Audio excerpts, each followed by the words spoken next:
नमस्कार मित्रों, आरोग्य जीवन यात्रा में आप सबका स्वागत है। मैं naturopath green doctor Rajesh Patel बोलता हूँ। मैं बेसिकली सिविल इंजीनियर हूँ, योगा मास्टर हूँ और मैंने फूड एंड न्यूट्रिशन का भी अभ्यास किया है। हम यहाँ योगाहार यानी कि नेचुरल डाइट सिस्टम पे बातें करते हैं, प्राकृतिक आहार पद्धति जिससे आप आपके शरीर को ठीक रख सकते हो और अपनी बीमारी को भी ठीक कर सकते हो। हम यहाँ अपने आप को ग्रीन डॉक्टर इसीलिए बोलते हैं कि हमारी कोई सारवार पद्धति नहीं है। हम तो कुदरत के कानून जो है शरीर को ठीक रखने के लिए आहार के जो नियम है, प्राकृतिक नियम है, कुदरत के नियम है, उसी को ही हम आपको सिखाते हैं, बताते हैं। आप कुदरत के नियमों का पालन कीजिए, आप आपके शरीर की सारी समस्या ठीक कर सकते हो। तो हम ऐसे कोई डॉक्टर नहीं है, फिर भी हम आपको गाइड कर रहे, इसलिए हमारी सिस्टम में कोई साइड इफेक्ट नहीं है। इसके कारण दवाइयाँ न होने के कारण हम अपने आप को ग्रीन डॉक्टर बोलते हैं। एलोपैथी की दवाइयाँ साइड इफेक्ट वाली होती है, इमरजेंसी के लिए वो अच्छी है, लेकिन सामने बड़ा नुकसान भी करती है। तो उन लोगों का सिंबल भी है, वो रेड कलर का है। और हम आयुर्वेद वाले, योग वाले, नेचुरोपैथी वाले सब आपको नेचुरल तरीके से आपको बीमारियों में से बाहर लाते हैं। इसीलिए मैं सब ये प्रैक्टिस करने वाले लोगों को बोलूंगा कि वो अपने सिंबल का, लोगो का रंग हरा रखे, ग्रीन कलर रखे, लाल नहीं रखे।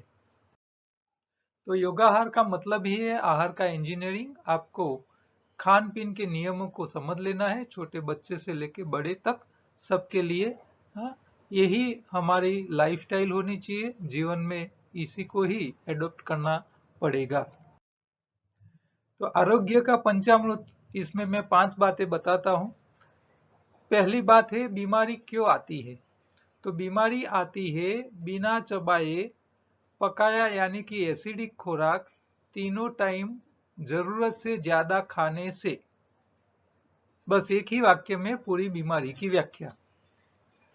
बीमारी नहीं आती है कच्चा यानी कि अल्कलाइन खुराक से, जरूरत के हिसाब से खाने से, और जरूरत वाला खुराक, ताकत का चाहिए तो ताकत वाला और रिपेयरिंग के लिए रिपेयरिंग वाला, ये खुराक आप खाओगे तो शरीर में बीमारी नहीं आएगी। बीमारी जाती है तो बीमारी निकालने के लिए आपको क्या चाहिए कि जो कारण से बीमारी आई है, तो जो खाना खाया उसको आपने खर्च नहीं किया तो इसका कचरा हो गया, और कचरा के कारण बीमारी है तो कचरे को निकाल दीजिए। दूसरी कारण है, आपने खुराक तो खाया, मेहनत भी की, लेकिन योग्य खुराक जो शरीर को न्यूट्रिशन चाहिए, रिपेयरिंग का सामान चाहिए, वो नहीं दिया है, तो वो आप दे दीजिए। तो सफाई और सही खुराक ये आपकी बीमारी निकाल देगी। रोग से बचने के लिए आपको शरीर को साफ रखना पड़ेगा, खाओ इतना खर्च करना पड़ेगा। तो ये ध्यान रखिए, शरीर सफाई के लिए एनिमा लेते रहिए, मल शुद्धि पाउडर का इस्तेमाल कीजिए, समयांतर पे उपवास करते रहिए और खट्टे फल खाते रहिए। तो आपके शरीर में कचरा इकट्ठा हो गया नहीं, तो शरीर रोगों से बचोगे।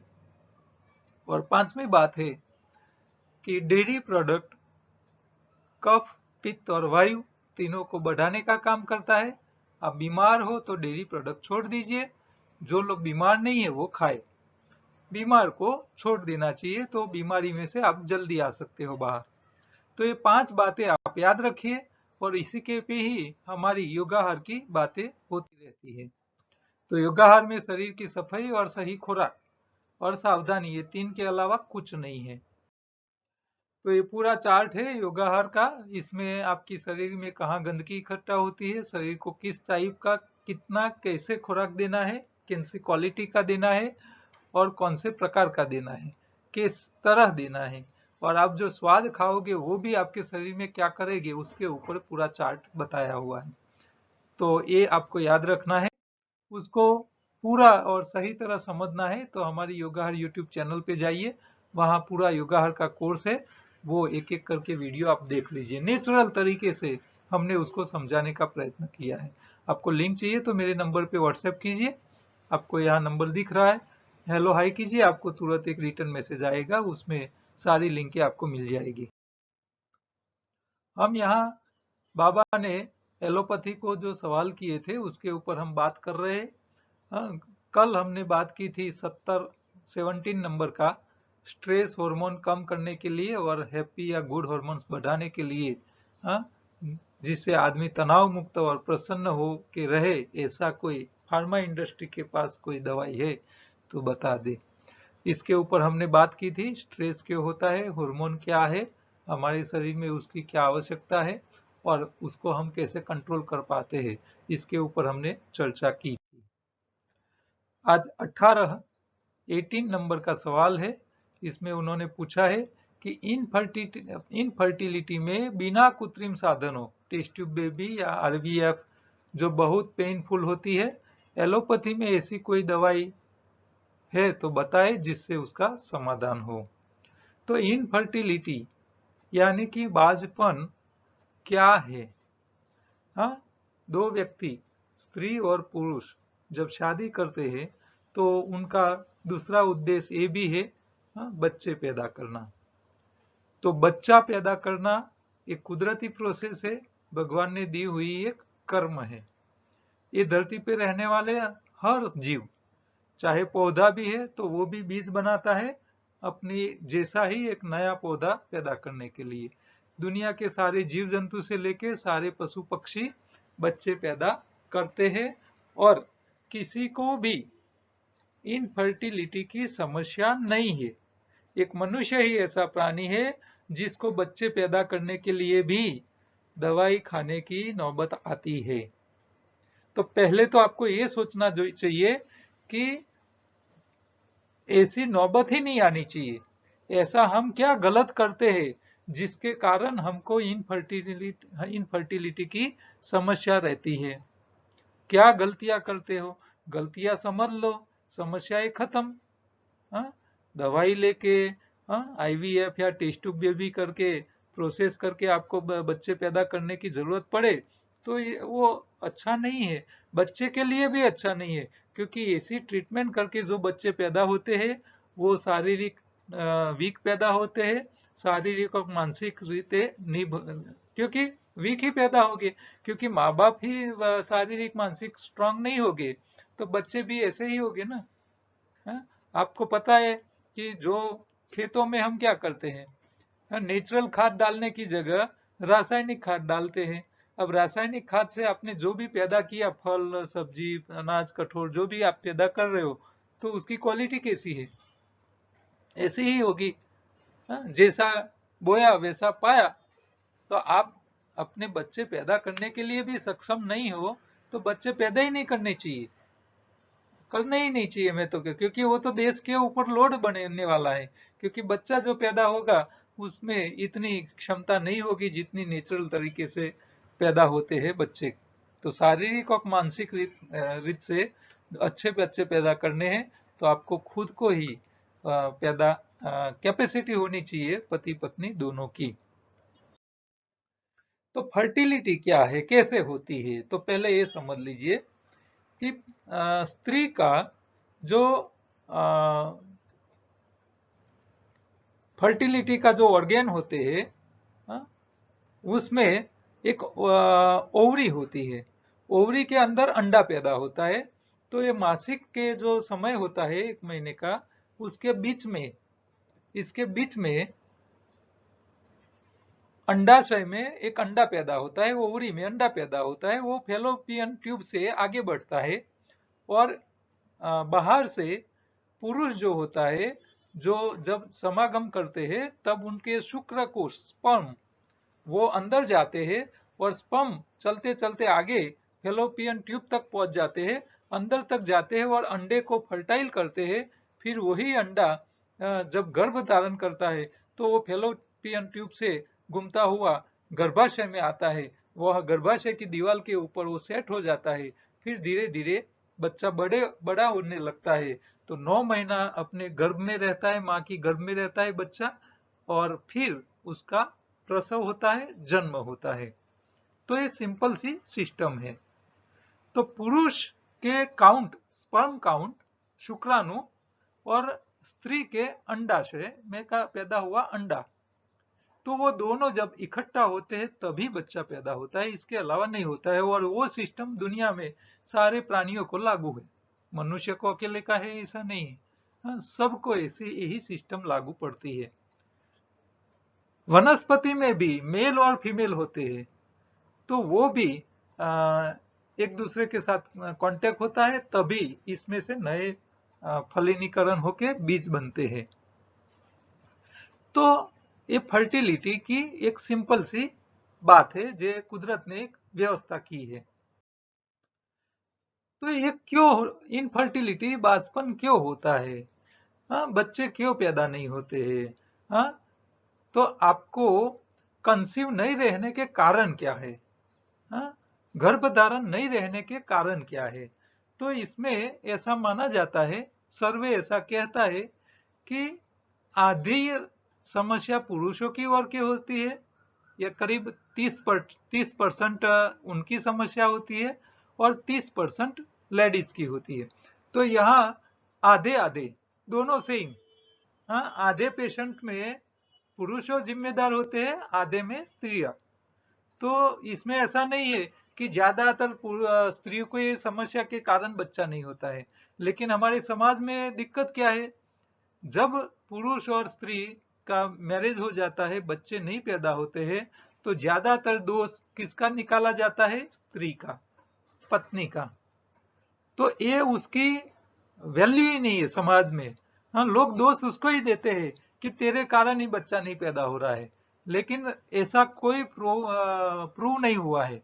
हाँ, और साइंटिफिकली तो ये बता रहा है कि आधी केसों में स्त्री और आधे में पुरुष जिम्मेदार है, पुरुष की प्रॉब्लम के कारण बच्चे पैदा नहीं हो रहे हैं। अब स्त्री को बिचारी को डांटना कहाँ का न्याय है?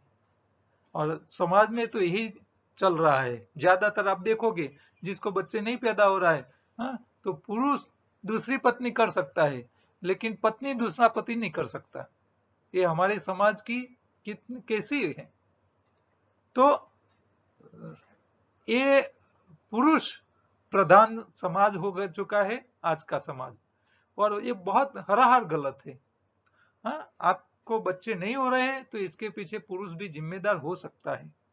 अच्छा, तो 30% ये आ गए, तो 60% ये हो गया, करीब आधा आधी जिम्मेदारी उसकी है। अच्छा, 10% में दोनों में समस्या होती है, पुरुष भी वीक है और स्त्री भी वीक है, तो दोनों के कारण फर्टिलिटी नहीं हो रही है, हाँ, कंसीव नहीं हो रहे हैं। अच्छा, 25% ऐसे होते हैं केस जिसमें आप कुछ एक्सप्लेन ही नहीं कर सकते, यानी कि मेल में भी, पुरुष में भी कोई समस्या नहीं है, स्त्री में भी समस्या नहीं है, फिर भी बच्चे पैदा नहीं हो रहे। तो 25% तो ऐसे केस होते हैं जिसमें आप कुछ एक्सप्लेन ही नहीं कर सकते, डॉक्टर कुछ बता ही नहीं सकता कि समस्या किस में है। तो ये भी बड़ी बात है। तो यहाँ हम तय ही नहीं कर सकते हैं किसकी समस्या है। और 10% ऐसा है, 5% जो अदर प्रॉब्लम होते हैं, दूसरे कारण से इनफर्टिलिटी होती है। ऐसा कि भाई गर्भ धारण करने का समय, पुरुष और स्त्री दोनों अलग अलग जगह रहना, महीने में एक आध बार इकट्ठा होना, तो फिर उसको बच्चे रहने के लिए, गर्भ धारण के लिए समस्याएं खड़ी होती है। तो ऐसे 5% होते हैं जिसमें कारण होते हैं। तो अब हमको पुरुष और स्त्री दोनों में जो समस्याएं है, तो इसमें से कैसे बाहर आने के लिए, फर्टिलिटी के लिए, तो क्या क्या उपाय है, और दूसरे भी कारण है, शरीर में क्या क्या गड़बड़ी हो सकती है तो इसके कारण ये प्रॉब्लम होते हैं। तो स्त्री में क्या होता है कि जो ओवरी होती है उसके अंदर अंडा पैदा नहीं होना, उसकी जो फेलोपियन ट्यूब है वो लॉक हो गई हो तभी। अच्छा, जहां से अंडा पैदा होते हैं वहां गांठें बन गई है तो इसके कारण। अच्छा, गर्भाशय जो है उसके अंदर गांठें है या कुछ भी अलग प्रकार की समस्या है तो भी नहीं होते हैं। अच्छा, पुरुष के जो स्पर्म होते हैं, जो शुक्राणु होते हैं, उसकी वो उसके काउंट कम होते हैं, संख्या जो होनी चाहिए नहीं होती है, और है तो फिर उसकी जो ताकत होती चाहिए कि वो पूंछ को हिला के आगे अंदर तक चला जाना चाहिए, हाँ, मोबिलिटी उसकी होनी चाहिए। उसकी कमी के कारण भी ये गर्भधारण नहीं होता है। कई बार उम्र ज्यादा हो जाती है। कई ऐसे समाज है जिसके अंदर 30 साल के बाद ही मैरिज होते हैं, 30-35 साल के बाद। क्यों? क्योंकि पहले उसको अपनी कैरियर की पड़ी होती है, हाँ, कैरियर के पीछे भागते हैं और यहाँ मैरिज करते नहीं है। उम्र चली जाती है और अब उम्र चली जाती है, फिर आप गर्भधारण का प्रयत्न करोगे तो समस्याएं आएगी, इजीली नहीं होगा। ठीक है, अब ऐसे केस में क्या करना पड़ता है, उनको एलोपैथी का सहारा लेना पड़ता है। अब एलोपैथी का सहारा लेके करोगे तो वो भी ऐसा ही आएगा। ठीक है, बच्चा इतना मजबूत और मानसिक और शारीरिक रूप से सक्षम नहीं आएगा। ठीक है, तो फेलोपियन ट्यूब ब्लॉक होने के कारण या तो ओवरी के अंदर या तो गर्भाशय के अंदर कोई समस्या है, या तो कई लोग शुरू से क्योंकि अपनी कैरियर बनाने में इतने टेंशन में रहते हैं कि उनको डायबिटीज हो गया है, बीपी हो गया है, लाइफस्टाइल इतनी खराब हो चुकी है, दवाई खाते हैं, और दवाई खाने वाले लोगों को भी गर्भधारण में समस्याएं आती है। तो ये सारे इसके पीछे के कारण है। तो कारण कोई भी हो सकता है, आपको सही कारण ढूंढना पड़े और फिर उसका समाधान सोचना चाहिए। लेकिन एलोपैथी के पास तो दो ही है आइटम, टेस्ट ट्यूब कराओ या तो आप आईवीएफ कराइए, हैं? बस ये आपको जो कारण से आपको प्रॉब्लम है उसके पीछे वो ज्यादा चर्चा में जाते ही नहीं है। तो हमको क्या करना है, सही कारण ढूंढ लेना है और हमको इसी का सही सॉल्यूशन निकालना चाहिए। तो आयुर्वेद क्या करता है? तो आयुर्वेद जो होता है वो कफ पित्त और वायु, तीन मेन उसका बेस है। तो सही और अच्छे आयुर्वेद डॉक्टर होंगे तो वो पुरुष और स्त्री दोनों की प्रकृति चेक करेंगे, हाँ?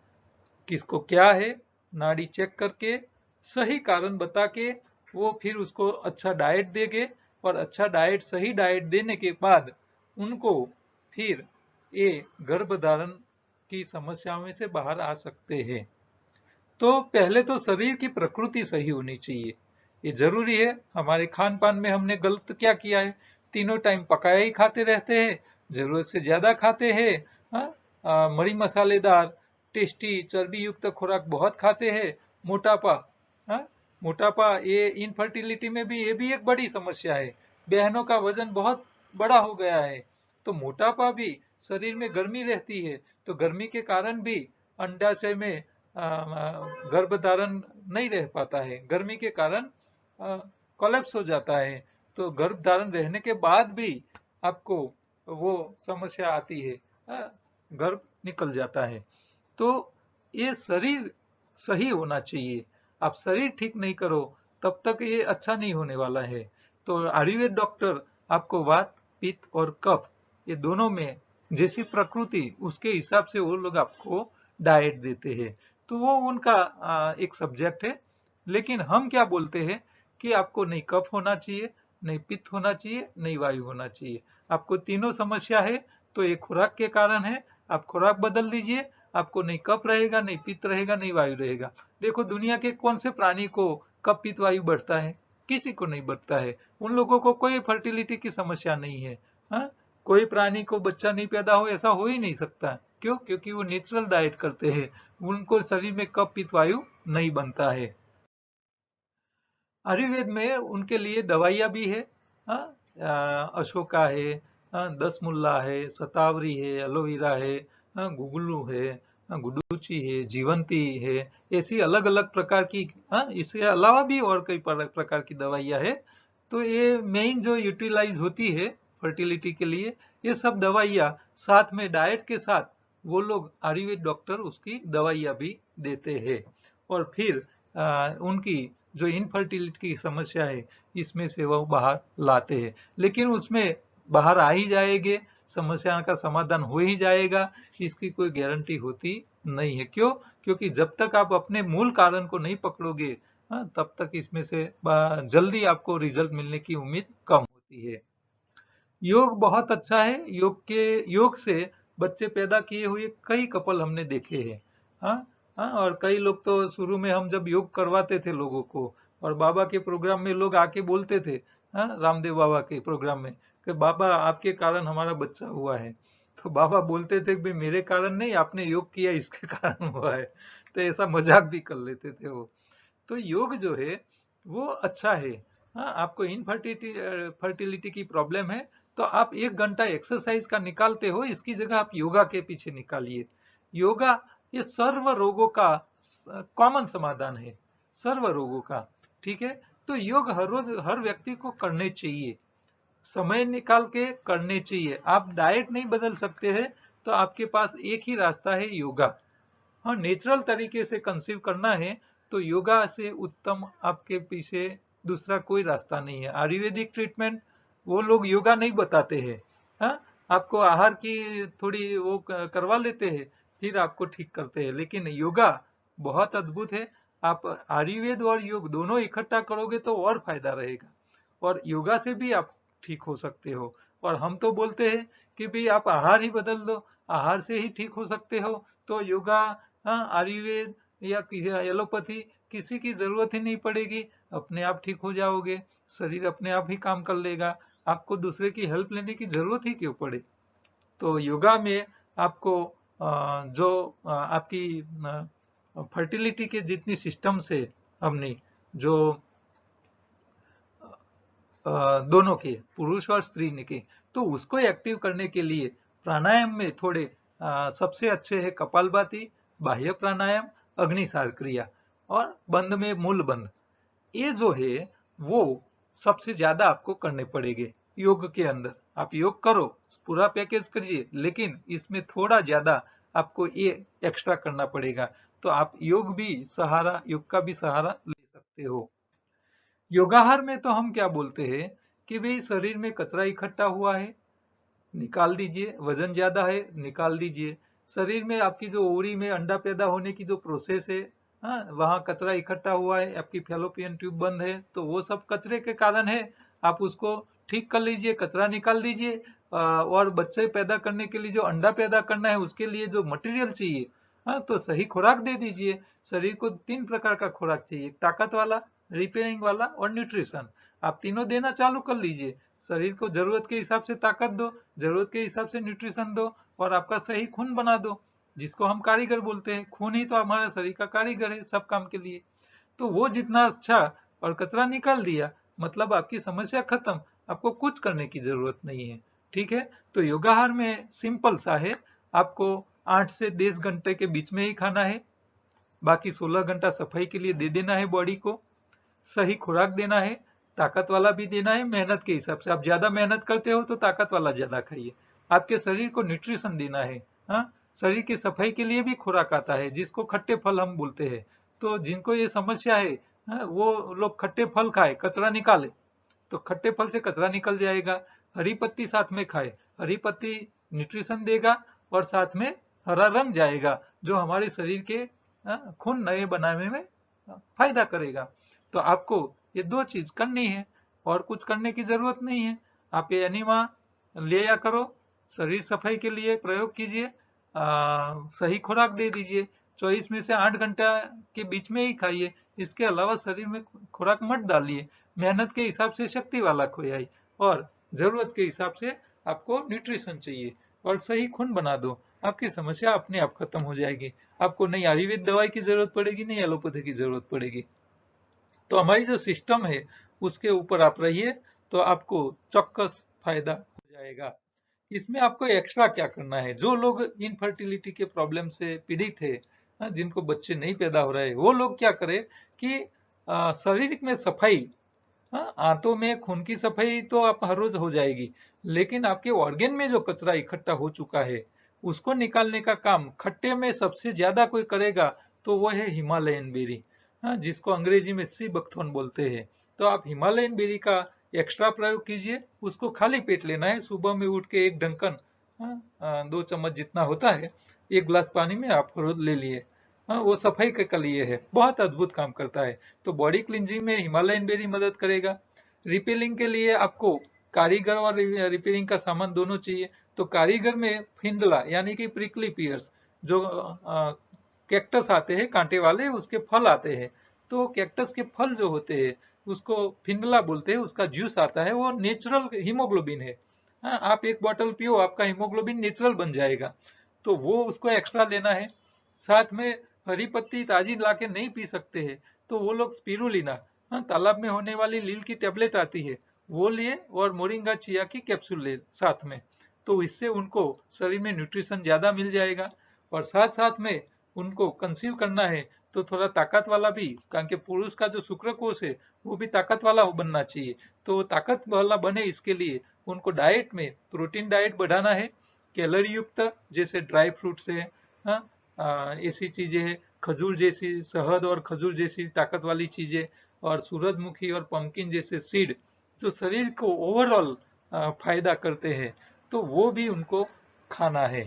तो ये सब डाइट में थोड़ा एक्स्ट्रा उनको ध्यान रखना है, तो उनको ये इनफर्टिलिटी की प्रॉब्लम में से बाहर आने में बहुत अद्भुत रिजल्ट मिलेगा।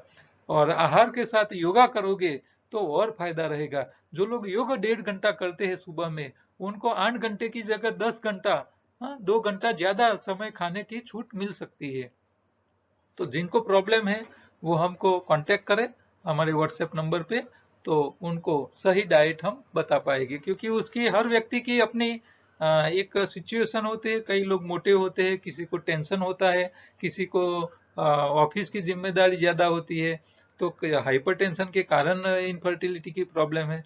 तो उन लोगों को उसका समाधान करना पड़ेगा। हाँ, उनको प्राणायाम में भी फिर वो हेड मगज को शांत करे, हाँ, टेंशन कम करे, ऐसे प्राणायाम भी ज्यादा करने पड़ेंगे। तो हर व्यक्ति की फर्टिलिटी के लिए अलग अलग कारण जिम्मेदार है। तो व्यक्ति का अलग अलग जो कारण है उसके ऊपर ध्यान देके वो अलग से हम ट्रीटमेंट देंगे, तो इससे अच्छा फायदा मिल सकता है। उपयोगी प्रोडक्ट में हिमालयन बेरी, हाँ, जिसका जिक्र मैंने किया कि माइक्रो सूक्ष्म लेवल की सफाई हिमालयन बेरी करती है। तो जो जो फ्रूट के पीछे बेरी शब्द होता है, वो सारे फ्रूट बॉडी क्लींजिंग करने में अद्भुत होते हैं। और ये हिमालयन बेरी तो सारे बेरियों में सबसे अच्छा है।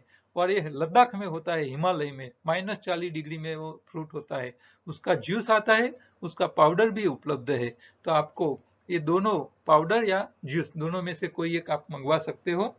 तो ये किसी भी बीमारी के लिए अच्छा है। ऐसा नहीं है कि सिर्फ इनफर्टिलिटी की समस्या के लिए ही है। हाँ, ये सारी प्रकार की बीमारियों के लिए हिमालयन में अद्भुत चीज है। क्योंकि आपके शरीर के छोटे छोटे टिश्यू और छोटे छोटे सेल, हाँ, हमारा शरीर टिश्यू और सेल से ही बना है। तो इसके अंदर का टॉक्सिन, उसके अंदर का कचरा, वो निकालने में बहुत फायदा करता है। और एक सफाई का मटेरियल है, खुराक नहीं है। ये बात आपको याद रखनी है। इसके लिए आपको ये खुराक के समय नहीं लेना है। आप सुबह में दोपहर, सुबह से दोपहर तक जो उपवास करते हो, वो क्यों करते हो? सफाई के लिए कर रहे हो, बॉडी की क्लींजिंग के लिए कर रहे हो।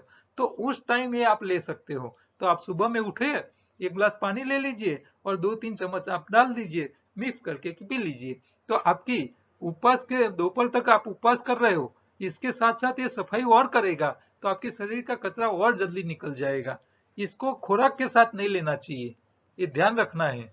खुराक के ऊपर कभी नहीं लेना चाहिए, नहीं तो इसकी जो कामगिरी है वो बहुत कम हो जाएगी। आपको इतना जितने ज्यादा सफाई बॉडी की नहीं हो पाएगी। तो हिमालयन भी हमेशा खाली पेट लेनी चाहिए।